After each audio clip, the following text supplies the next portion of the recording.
Assalamualaikum warahmatullahi wabarakatuh. Selamat pagi, selamat siang, dan selamat sore. Kami dari kelompok 2 program Pasca Sarjana Ilmu Lingkungan Universitas Riau akan menyampaikan presentasi terkait dengan metodologi penelitian.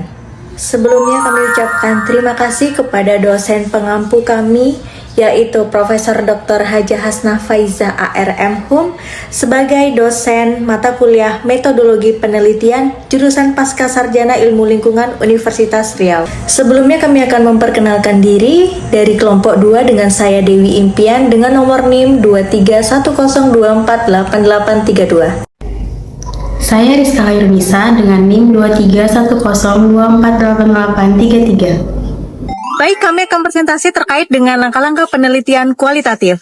Di dalam tahapan penelitian, jadi secara umum itu dimulai dari sebelum kita masuk ke lapangan. Nah, aspek berpikir rasional juga dimulai dari beberapa tahapan. Yang pertama kita menentukan fokus masalah, yang kedua rumusan masalah, yang ketiga menentukan teori, keempat metodologi, kelima pelaksanaan pengumpulan data, keenam analisis data, dan yang terakhir tentunya setelah kita selesai melakukan penelitian, kita melakukan pelaporan hasil dari penelitian. Oke, baik. Dari langkah-langkah penelitian kualitatif ada 10 langkah yang akan dilakukan dan nantinya dari masing-masing tahapan ini akan dijelaskan di slide berikutnya. Yang pertama adalah langkah 1, pemilihan dan menganalisis masalah. Yang kedua, langkah kedua melakukan grand tour.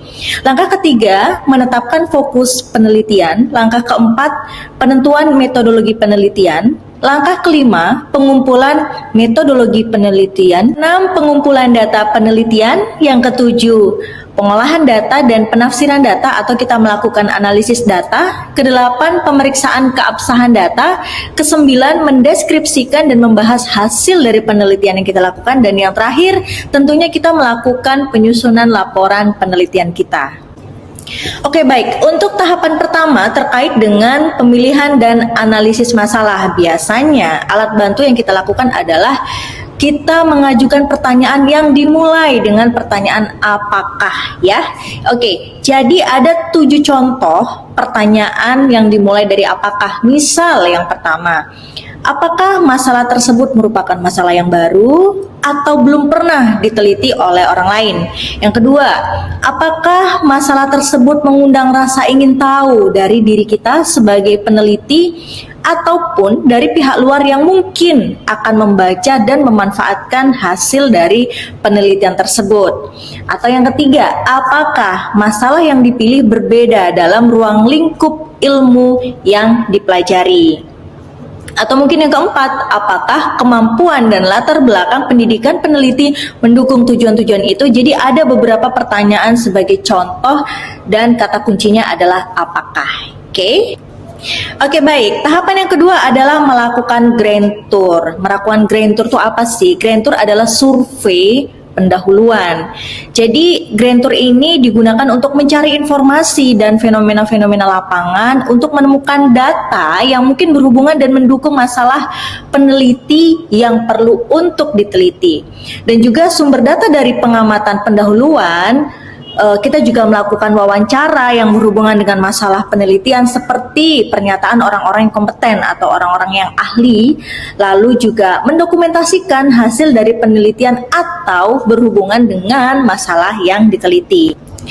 Oke, baik. Tahapan yang ketiga adalah menetapkan fokus penelitian. Jadi penetapan fokus penelitian ini ada 4. Yang pertama adalah menetapkan fokus pada masalah yang disarankan oleh informan, yaitu orang-orang yang mempunyai relevansi dengan penelitian tersebut. Jadi orang-orang yang berhubungan ya dengan penelitian yang akan dilakukan. Oke. Yang kedua adalah menetapkan fokus berdasarkan domain-domain tertentu. Misal domain di bidang pendidikan seperti kurikulum atau juga sistem evaluasi, manajemen sekolah dan lain sebagainya ya untuk contohnya.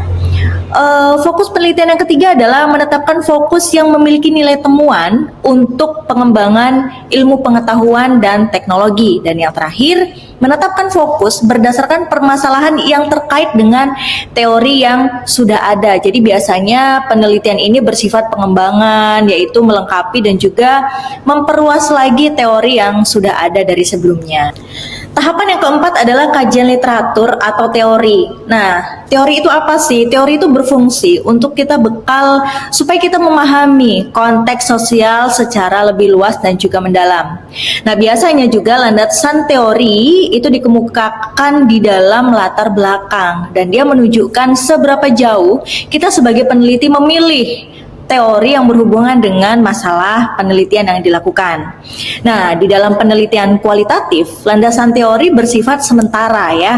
Jadi peneliti dituntun untuk melakukan grounded research, yaitu menemukan teori berdasarkan data yang diperoleh di lapangan atau situasi sosial. Jadi ini berdasarkan Sugiono di tahun 2007. Selanjutnya ialah poin kelima, penentuan metodologi penelitian. Penentuan metodologi penelitian ada 6 langkah. Yang pertama adalah jenis atau format yang digunakan. Kedua ada setting penelitian. Ketiga informan penelitian. Dan keempat teknik pengumpulan data, teknik analisis data. Yang terakhir adalah teknik keabsahan data. Poin keenam, pengumpulan data penelitian. Teknik pengumpulan data ini ada 3. Yang pertama ada pengamatan langsung atau observasi. Di sini kita melihat tentang keadaan, suasana, peristiwa, dan fenomena yang berhubungan dengan masalah. Yang kedua ada wawancara, yaitu wawancara terbagi 3 maksud saya, ada tertutup, terbuka, dan kombinasinya.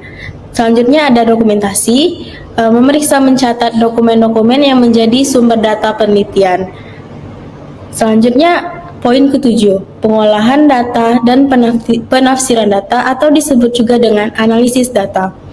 Analisis data merupakan langkah penelitian yang sangat penting karena melalui pengolahan data ini kita dapat menemukan hasil atau jawaban dari penelitian yang kita lakukan.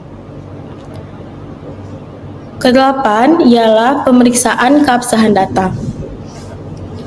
Pemeriksaan keabsahan data ini digunakan sebagai klarifikasi temuan data yang dinyatakan adalah valid atau sah apabila tidak ada perbedaan antara yang dilaporkan peneliti dengan apa yang sesungguhnya terjadi pada penelitiannya atau proyek yang diteliti. Kemudian yang ke-9, mendeskripsikan dan membahas hasil penelitian. Pada tahap ini ada 2 langkah. Yang pertama ada mendeskripsikan hasil penelitian. Di sini hasil temuan harus dideskripsikan dengan menarasikan hasil pengolahan datanya dengan menyajikan informasi. Yang kedua itu ada membahas hasil penelitian. Di sini hasil penelitian perlu ditelaah melalui pengetahuan secara rasional peneliti yang bersumber dari teori, pengalaman, dan keahlian peneliti. Yang terakhir adalah bagian ke-10 yaitu penyusunan laporan penelitian. Di sini mencakup 5 bab. Yang pertama adalah bab 1 pendahuluan, di mana di dalamnya terdapat latar belakang, fokus masalah, rumusan masalah, dan tujuan dan manfaat penelitian. Bab 2, kajian pustaka, di dalamnya terdapat deskripsi teori dan studi relevan.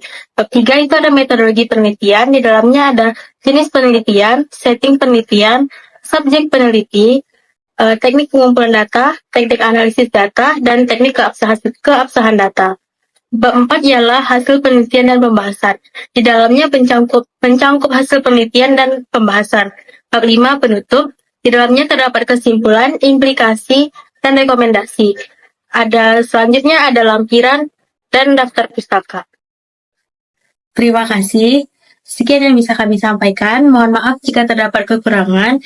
Semoga materi kali ini bisa menambah wawasan kita dan mendapat ilmu dari presentasi yang kami sampaikan.